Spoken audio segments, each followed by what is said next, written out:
Thank you. Up next, we have Jesse Sowell, who is going to talk about a top-down view of internet governance. I'm sorry, I'm very jet-lagged, so my words are not really coming well out of my mouth. But I see Jesse is here, and that will be way better.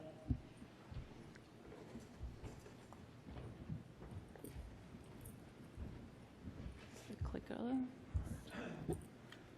So good afternoon.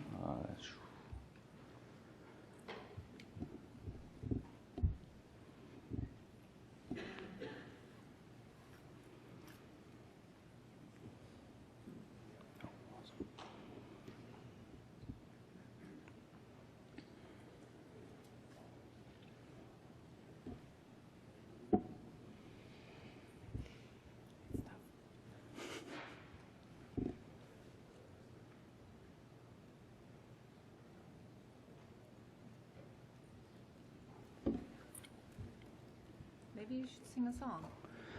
Nobody wants to hear me sing a song. Are you sure? Yeah, I'm pretty positive.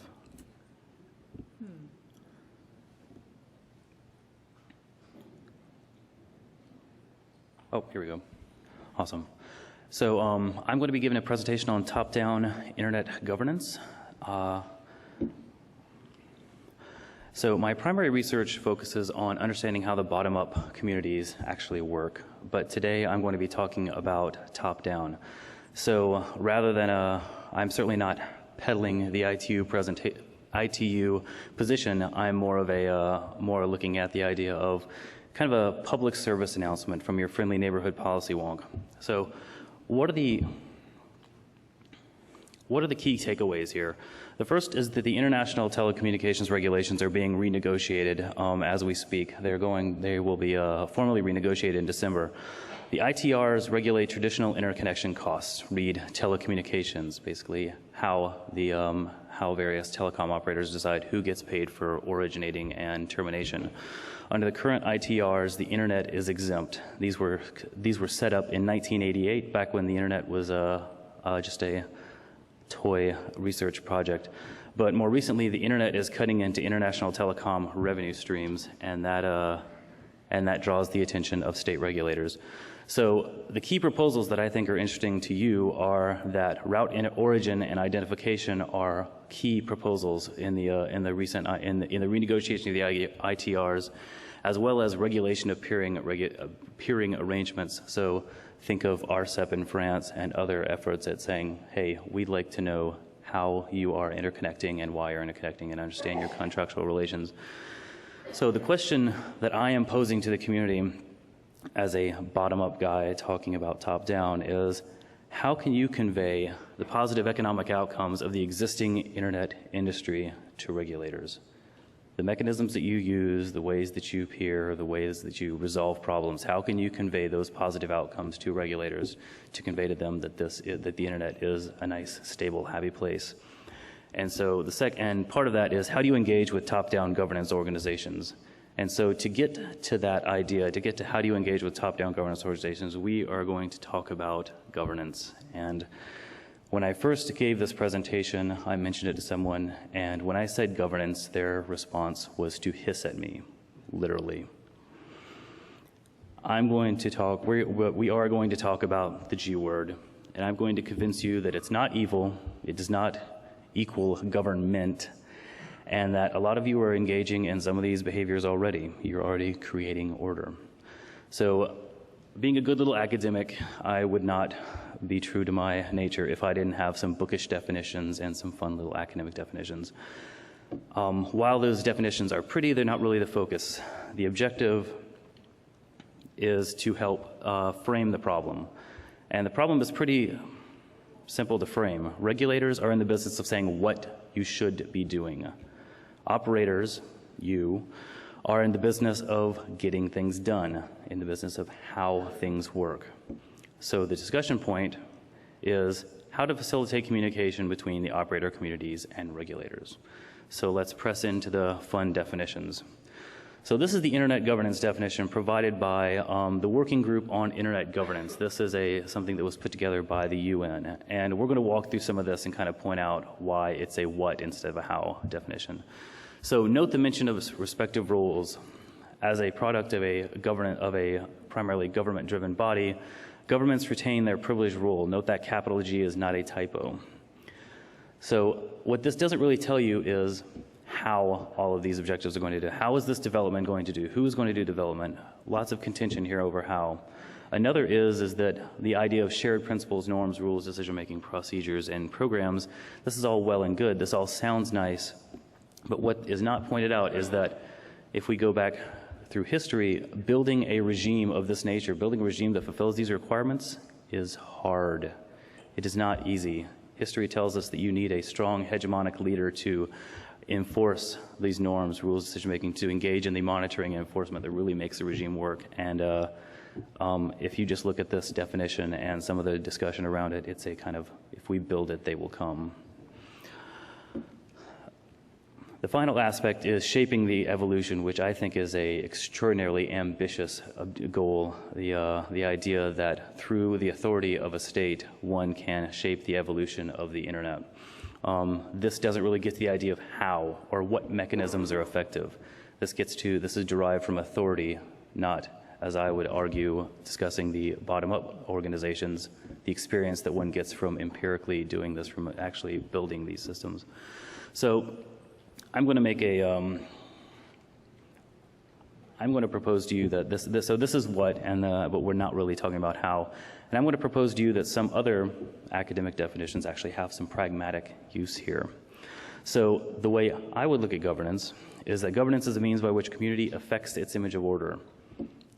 And you are that community. So I would argue that this community, the internet, the operator community, or the RIR community, or IXP communities, pick your favorite community, which we'll go into, has identified pragmatic mechanisms that are explicitly or implicitly adopted.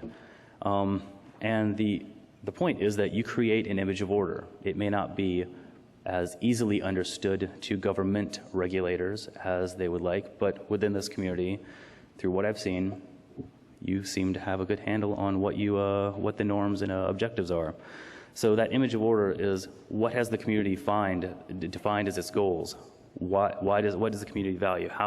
Given that context, why are these effective? All of these are part of the bottom-up process of this means by which community affects its image of order. And this should really read images of order. There are a number of different communities, and they all have different images of order, but I'd argue that they all follow bottom-up consensus building process, which is very different and very foreign to some of the government regulators in the ITU. So unpacking means the idea is that you really want to avoid potential conflicts that threaten to undo the opportunities to realize mutual gains. So this is one way to describe very abstractly what I believe the operator communities do. It is informal, but they're well-known norms. Moreover, there is as we'll get into this more, there's a very distinct difference between the telecom metaphors, the ideas of circuit-based accounting rate systems, and how those are regulated from how the internet actually works now. There's also when we think about eliminating potential conflict, there's a lot of discussion that we will be getting into about how disputes are resolved. So now that we've given a little bit of difference between what and how, we're going to dive into a little bit of who precisely it is that is vying for this governance role or vying for these governance rules. So this is the constellation of many, many actors. We are here. This is more generally, these are the bottom-up organizations that many of us are familiar with. Many of us participate in every day, and we understand how these operate. In contrast, the ITU constellation comprises the UN and member states. The ITU's power, rather than being derived directly from the community, as it is here, power and legitimacy is delegated by the state, very much top-down. This is the basis of authority in this group, is the idea that states have legitimate monopoly on power and legitimate monopoly to regulate. So the question is, why do the folks in the UN and the ITU feel internet regulation is necessary? Why do they think they should have their fingers in this particular pot? the basis of a number of the arguments they make go back to the Millennium Development Goals. And as we go through this very brief history of where the ITU arguments come from, we'll see that there's a number of terminology issues, mainly dealing with policy jargon. So for instance, where we see capacity building, this often translates to what this community would call training and outreach. So all of these are standard things you would expect from the UN: peace, security, development, human rights, et cetera, et cetera. But notice that these goals were established in 2000, and a lot of these folks are like, hey, there's this internet thing out here, and it has like the potential to revolutionize how our world operates, how things move along. So a lot of these, if you unpack them, I've just highlighted a few, and I will stress that these are my interpretations, is that you see development and poverty eradication. You see information and communication technologies infrastructure will lead to better economic development, better quality of life, et cetera. We don't have to go through all of these. But the key point here is that you notice that these are the key issues. These are what states care about: economic development. And of course, the last point in the WSIS Principles, the World Summit on Information Society Principles, is that strengthening of the United Nations, which translates to the ITU, remains relevant. It still has a job to do. So refining these, we see that we get these, after taking those Millennium Goals, we refine them into the WSIS Principles. These are multi-stakeholder development of a technology foundation, capacity building, et cetera. I will argue that, or I am arguing, that the bottom-up community is already doing a lot of this. It may not be as evident to governments because they don't necessarily directly architect it, they do not directly develop it, but there's a lot of this already going on. Capacity building, training and outreach. The RIRs do this, IXPs do this, this community, NANOG, does this. Local content, I mean, that's pretty much one of the fundamental definitions of an IXP. Media, we have CDNs, we have a lot of effort on that. And international regional cooperation. So after a bit of negotiation, these principles result in the Internet Governance Forum, the IGF. So again, the IGF, as mandated, is supposed to be a place for these for policy folks to get together. It's the idea is that that it follows the WSIS principles. It's lightweight, decentralized structure, transparent, democratic, multilateral. All those nice things. So the idea is that it's a very welcoming, open place. And if we look at the mandate, it also has a lot of the same things that you see in these communities: discussion of policy issues, fostering discourse, sharing information, interface between institutions, all those things that I would argue that, once again, a lot of this is done by the bottom-up community. The difference is that the IGF, as constructed by legitimate body, namely the UN and the WGIG process, is policy wonk friendly. States believe that, this is a legitimate place for us to come and talk about these issues and talk about how we want to, say, regulate the internet, or what the implications of our policy can be. And I've had a number of folks describe to me that, the IGF is a great place for policy folks from their states to come and kind of spitball, throw out some ideas, see what's happening, see what's going on. But not everyone sees the IGF as a talking forum. A lot of people want to see something with a little more teeth, something that gives the power to regulate back to the states. But if we follow this argument that I've been making, that we have so much in common, we have so many common objectives, what's the big deal? Why are we so worried about the ITU? Why are we so worried about the renegotiations of the international telecommunications regulations? So let's go back to the ITU. It's a fairly old international governance organization. It's technically the oldest. It was originally the International Telegraph Union, if that says anything to you. And it was the primary standards and coordination body until about the early 90s, when this pesky thing really took off, that internet took off. So what are the key issues? The organization is really broken up into the ITU-R, radio communications allocates radio spectrum and satellite orbits, which are near and dear to states. ITU-T, technical standards and telecom interconnection, and ITU-D, telecom access and ops for developing regions. And those last two things, the technical standards and operations for developing regions, are key elements of their arguments. So if we have so much in common, the real change, the real difference is the structural differences, the process engagement. Member states are the ultimate decision makers.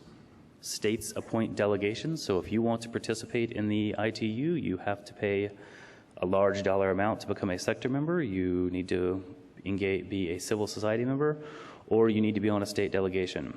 But ultimately, even though they have a working group structure that is somewhat similar to working group structures we see here, you are beholden to stay within your delegation for the most part. Whenever I first started developing this presentation, I went and found a few folks that I knew that actually had participated in the ITU, and those folks were very quick to tell me a very key difference.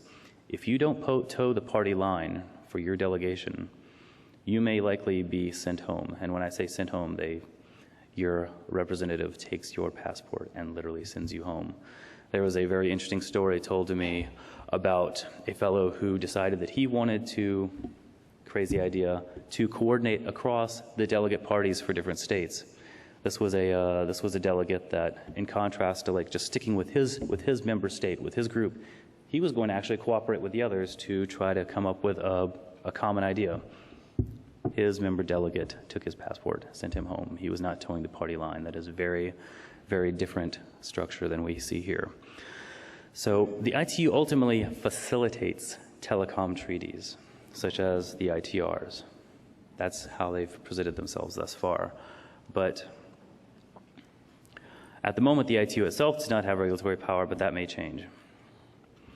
In a nutshell, what they do now is they deal with international telecommunications over any communication media, except for, as in bold at the bottom, Article 9 special arrangements. That's the get out of jail free card for the internet at the moment.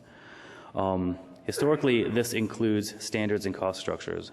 So instead of negotiating cost structures amongst industry actors, namely the companies that are engaging in the infrastructure development, what happens is that you have the two states get together and say, we're going to negotiate how much it costs to originate and terminate a circuit, and we're going to set a rate on that, and we're going to figure out how, in the case of a lot of developing states, how subsidies should be transitioned, and that's where we start to see some of the conflict occur.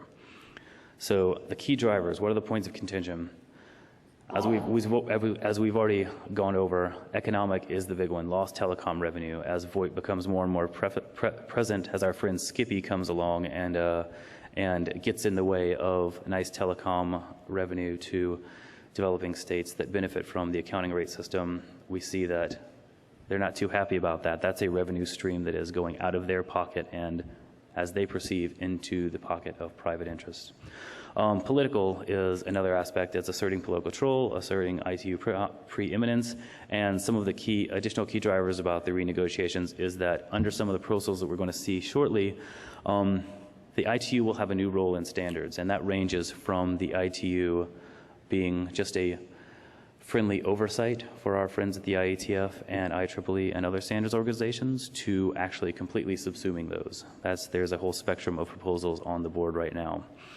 So we're going to step into how the top-down folks see bottom-up organizations. One particular example is from some of the discussion of the early discussion of the WGIG, and this is the perception of the top-down folks. They see that the community does operate bottom-up. There is a very wide range of forums, as we saw in the previous slides. But what is perceived is they're coordinating their activities through private forums, and there's a lot of loaded background. And when they say private forums, they mean not in the public eye, not available to democratic processes. This is very different than what the community would say about how open the community is and how available and how much the community welcomes folks to join and participate. And it also, the last point that's bold, opportunities for the less what is missing is opportunities for the less powerful to be engaged in discussions of global governance issues, participate in the decision-making process, and to understand the consequences. Again, this is a very distinct view of how bottom-up works from folks that engage with the top-down. So the ITU also has a complementary perspective. Our friend Secretary General Touré has said we need updated ITRs because without them we risk the collapse of the information communications and technology networks which underpin all communications technologies and including the internet. So I just wanted to make sure you guys were aware that it's about to collapse at any minute without these regulations. Thinking of recent regulatory failures in finance and banking, Toure is looking for a framework that will avoid any catastrophe because, you know, the way you guys operate now are very much like the risk-taking behaviors of finance and banking. Just, again, a little heads up. So enter the new proposals for the ITRs coming in December 2012. So these are the high level of the ITR proposals. These are the ones that I think are salient to you and you should be interested in. But why stick with these abstract kind of high level points? Let's get specific. Let's walk through some of these proposals. Revisiting the definitions, instead of just looking at transmission, emission, and reception of signs, signals, etc., we're now talking about processing. This captures not only level 2, 3, and 4, but it also captures level 7+. So anything that pretty much looks like a connection, session, a circuit, anything that might have identity and origin information behind it, that's going to be captured by this particular proposal. And these are not set in stone. These are proposals. They're being negotiated, but these are just examples of what's going on in the ITU. Whoops, that's not the right button. The International Telecommunication Service redefining this. Essentially, we highlight this nice little parenthetical, including internet traffic termination. This is the antidote to Article 9. This is basically internet traffic is telecommunications traffic, and among other things, modes of traffic are subject to termination rates. So basically, instead of you negotiating your peering arrangements and how you pay for things, states will come in and say, this is how we think you should pay us for the infrastructure that we're providing to get your bits from here to there. Fun stuff. ITRs on transit rate, a rate set by the point of transit in a third country, indirect relation. I actually couldn't figure out what this would possibly mean.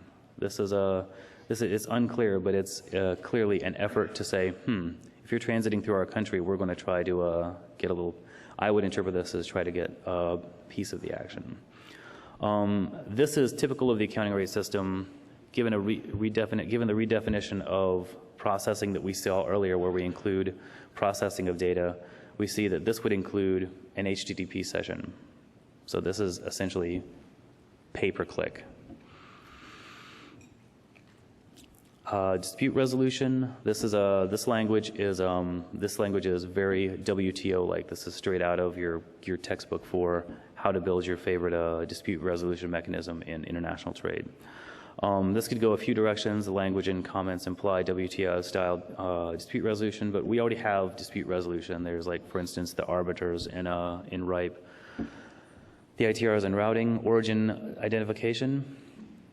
Services terminating parties shall have the responsibility of receiving identity information in order to identify the origin of the communication. So basically, anywhere you are, anytime you engage in communication, you have to provide this information. You have to ensure that this is clear and to the point.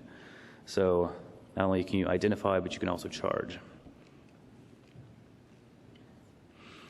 So member states operating agencies shall have the right to know which international routes are used for carrying traffic. This goes directly to understanding peering. This goes directly to, if you're sending data from here to there, you have to let them know exactly what the routes are, so you are not possibly futzing around with them, say, shuttling them through a state that has lower costs and playing termination rate games that have been seen in traditional telecommunications. So whenever we read this, shall have the right to know, read sovereign, inalienable right.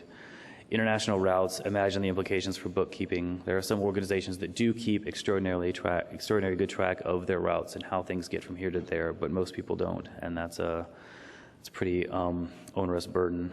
And not to mention the implications for political speech and activism. You can imagine what some states would be interested in following these routes for. So misuse and authority, misuse, appropriation, treaty reads national law, transposing the national law. The idea of purposes for which they're assigned follows the mentality that these are traditional, specific assets. So how precise could the purposes for understanding what IP addresses are used for could be? That to me was a very interesting point of dissonance. And unassigned resources. This is actually a strong reaction to spam and fraud prevention, equitable distribution of resources. And so there are many, many, many more. About 16 pages of our ITR content has grown to 200 pages and growing of comments by states and arguments. So given this idea of how and why the ITU and other organizations are coming in to attempt to understand how they can govern, the question is, these are the motivated regulators peddling what they want, but the bottom-up organizations are the ones with the operational capacity to inform and provide the how. So my question to you for discussion in the next 7 minutes and 26 seconds is, how should feedback between these work?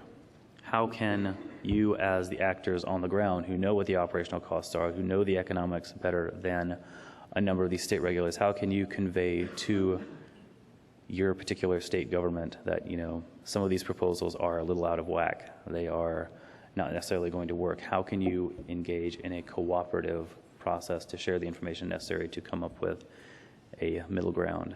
And that's it. Thank you for your attention, and I'm happy to field questions. Todd. Todd Underwood, Google.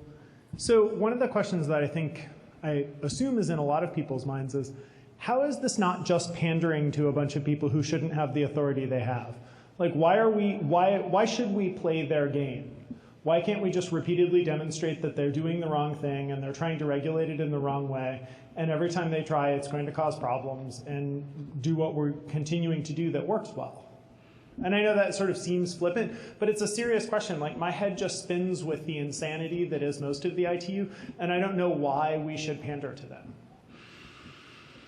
So the way, I'll tell you what their answer will be, and I'll go ahead and venture to answer it the way I would answer it. And that is, go back to the very beginning of the presentation. These are states that feel that they have legitimate authority to do this. If you want to give it a very optimistic view, it is they feel like they are protecting their citizens. They feel like they are preserving the revenue streams that allow them to continue to serve their populace. Whether that, as you just said, in what you're calling flippant, I would not call flippant, but they're not doing it in the most efficacious way. They're doing it in the way that they understand how to do it now. Governments have a habit of reaching for the tools that they are most familiar with. And the mechanisms that are at play in these communities are very, very unfamiliar to them. The whole idea that these communities operate, that there is some degree of equitable distribution and fairness of resources, and that these communities actually create policy, that's an extraordinarily foreign concept to them. Sure, but, and I'll sit down after this, but isn't there another model which just says there will be a distribution of foolish regulation on the planet with respect to everything and with respect to the internet? And some places will have insanely ridiculous, counterproductive, dumb regulation for moral reasons or financial reasons, and some places will have a lot less. Our experience has been that the places that have a lot less do a lot better, that's just good for them, right? It's good for their development of internet, it's good for business in the society, it's good for the populace, it develops new applications. People are happier with that. And ultimately, why can't we just do that? Say, yeah, you want to restrict stuff? Go ahead. It's going to be stupid and expensive, and it's going to retard your growth. Look at your neighbors and figure it out, right? Turkey, look at your neighbors and figure it out. I think you've answered the question. I mean, that's sure. Please. If I could take 20 seconds to respond to that, just so everyone understands a little of the reference question. Right now today, governments can make laws that affect people and organizations in their territory. We know that. Governments do that today. They don't do a lot of it with respect to the internet. There's not a lot of roadmap for them to work on, but some of them are more ambitious than others, and it's all over the globe. It's not restricted to any part, north, south, east, or west. Bad internet laws exist pretty much uniformly, but not very many of them. The way that the ITU works is it's a union that creates treaties, and those treaties are international governmental treaties. When a treaty is adopted, then every government passes laws to implement the recommendations of the treaty. So this is a little different because instead of every government trying to figure out what part of the internet do I want to break with my own laws, they get in a room and collectively decide what part should we all break. And the expectation is that if they come to a decision, they'll all pass common laws to do this. So it's the power of individual governments working together to do it all at once. And the fact is that if they do come to conclusions on things that should be done, then there will be enormous pressure for every country to pass laws that reflect those recommendations, because participation is an all or nothing game. If you want your spectrum and you want your satellite orbits, then you want to participate in the standards and follow the recommendations. So we sort of have the forcing function of a treaty organization multiplying what used to be individual government action. Does that help? Okay. Sandy Murphy, Sparta. I think I'm going to say just exactly what John just said. It seems to me that one of your slides of the different recommendations said, and you will write into national law that you will do these things, and that's a scary power. Yes, that's the standard process of treaty organizations. But as a treaty, there is the option to not sign. There's the option not to participate. And John makes a very valid point about radio spectrum and satellite orbits. And for some elements of various governments, satellite orbits are very salient, especially to defense purposes.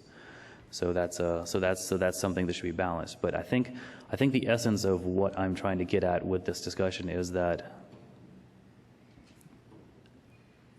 economics do drive quite a lot of this. Economics is what's driving the reaction to Skype and other VoIP-like applications, and the reduction of revenue to certain states. That's a very driving motive. So how can my question to you, and my hope that what you might take away from this, is how can the community, in whatever mode you think is most effective, go to your state governments and say, you know what, we are already doing a lot of this. We're already doing this development process. We're already creating a fantastic economic engine for you that will vastly surpass any amount of revenues you're going to get from the accounting rate system.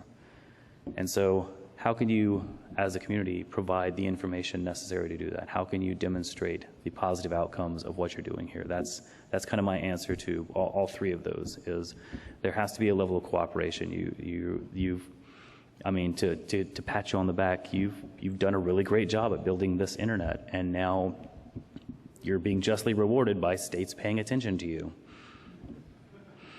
So so the question is, how can we move this to the next step? Because the history of private governance arrangements like this is that states eventually adopt the good of them. And so what I'm arguing here is share what good mechanisms you've identified, share what good ways of reducing information asymmetries and sharing information and developing economic engines you can with them so they can better benefit from it. That's it, and I think I'm out of time. So.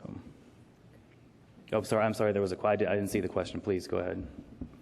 This is Martins from AT&T. I was just curious. Do you have a sense for the current leanings of the, say, U.S. and Canadian reps to the ITU? From what I've seen of the comments to the proposals, U.S. and Canada are generally have cute little one-liners that say this will not work, this is not necessary, et cetera, et cetera.